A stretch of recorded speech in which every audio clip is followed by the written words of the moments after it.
nuk ka shërbim më të madh për Edi Ramën, se sa të ketë njerëz që i ka shqepur në zgjedhje që nga viti 2013 kur ka qenë pushtet. Unë e kam mundur Edi Ramën, si i shërbej Edi Ramës, unë duke bërë burr nga Edi Rama, duke fituar në Kavaj, duke fituar në Korç, duke kërkuar të përmirësohet Partia Demokratike, apo si këta që kërkojnë dhe paguhen nga oligarkët gjithandej, se do vi, po tani jam i fokusuar tek zgjedhjet, se kjo është një betejë që vazhdon, për ta parë se kush ka lidhje me kë, me qenë se po flasin budalliqe. Atëherë duke qenë se është një betejë që vazhdon, cili do të jetë hapi juaj për të kundërshtuar refuzimin e kandidimit?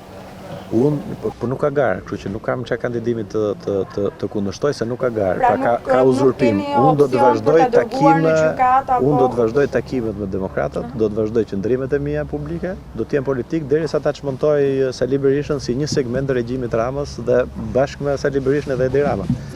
Pra kambaleci Edi Ramës sot është Sali Berisha.